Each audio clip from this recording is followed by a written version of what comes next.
In this episode, in our series about artificial intelligence, Professor Simon Schaffer and I go back 200 years to find that our fears about machines are not new at all.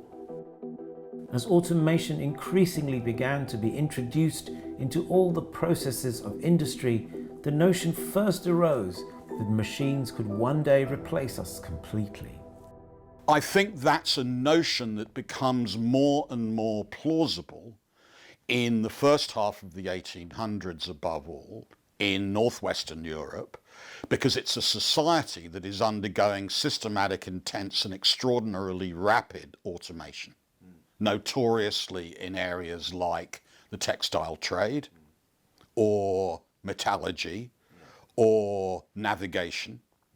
The same is true of weaving or spinning or making coins or printing, a whole range of social transformations which were extraordinarily visible in society.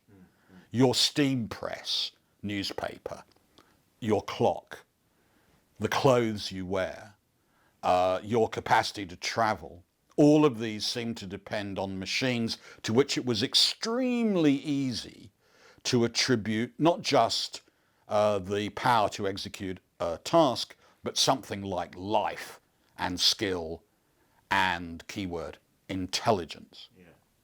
Do you think a lot of the arguments that we hear now, are they played out then in analogous ways? Are there people going, hang on a sec, this isn't really something we should do, or this isn't something we can trust, or this is something we should be worried about? No, these were all, without exception, fantastically controversial, highly contested developments, notoriously in some cases by social revolt and protest, handloom weavers, Luddites, the plug riots, a whole series of attacks, not on machinery in general, but on specific machines. The protest was not simply about automation, it was about theft. It was about the fact that it was blindingly obvious to resistors, protesters and critics that what was embodied in the machine was the skill that was proper to the worker who was then going to be displaced by the machine. So it was a double crime. The resonance with contemporary debates, let's say about ChatGPT scraping, massively scraping, copyrighted artwork or literature is very, very resonant. It's possible to read it as a class displacement. That was what was going on in the 1820s and 30s. What's going on now, allegedly, is the labour output, the product of the bourgeoisie, and they can't stand it. Yes, it's quite an interesting levelling moment, isn't it? It's like the machines in the 19th century, the upper classes were fine with them because essentially they just put poor people out of work. But now the machines are putting me out of work, which is a whole different kettle of fish. Well, you see that really well in the caricatures that British printmakers start to produce from the 1820s onwards, which have titles like The March of Intellect, which imagine a near future in which everything is automated. Not only the achievements of the proletariat, but the achievements of the ruling class. So you see images of automata in cabinet, or you see the House of Lords run by steam, right. Or you see poets producing verses by machine, exactly like the claims that are now made for distributed learning models, right? And while on the one hand that was a fantasy, on the other hand, it was already, this is important, it was already being adumbrated within the natural philosophy, the engineering and the mechanics of the time. I'll give you one example.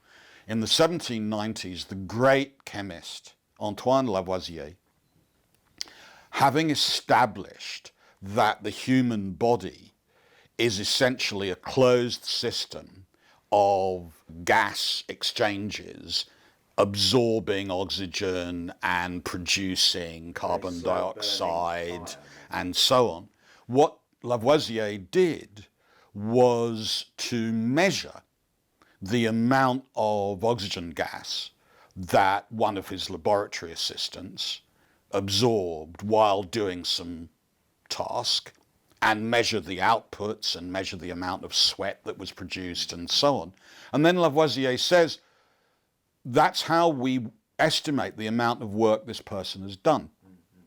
And, says Lavoisier, we could do the same for a poet composing a verse, or a philosopher thinking, or someone giving a speech in Parliament. We could measure the amount of gas that they're absorbing, we could measure the amount of gas that they're producing, we could measure the amount of sweat that they exhibit, and that would allow us to measure the exact economic value of the poem or the speech or any other output that anyone thinking by body or brain could execute. So already you've got, around 1800, these models of the human economy as a closed system of inputs and outputs that can be valorized entirely mechanically, entirely in terms of inputs, outputs, profit, surplus. So there's a fundamental relation between a proto-capitalist model of what humans do when they act and a model of intelligence which supposes that essentially what's going on here is a set of mechanical processes that can therefore be embodied in some kind of mechanical device. So you've got, it seems like there's a sort of reversal then, because they start building machines that quite successfully do certain things that humans do. And then that gives people permission in a way to see humans as machines. Is that what That's exactly what is going on. It's no coincidence that the process begins in the later 18th century with the invention of systems, for example, for clocking on. Right. So Josiah Wedgwood in the 1770s invents a system, or helps invent a system, for the time clock that allows you to clock in and clock out. In other words, the more the human frame is seen as a complex machine of machines, the more likely it is that what humans do, it is supposed by some, can be embodied in machinery. And the more successful, by which you should understand profitable for certain people, that process of embodiment is, the more plausible it is that most people just are machines. In the next episode, we see how deception, fraud, and exaggeration have always been parts of the story of automata and mechanization. Within artificial intelligence and automation, there is, and in a way there has to be, concealment. There has to be deceit. So the great irony is that this extraordinary moment happens on a complete fraud, basically. Indeed.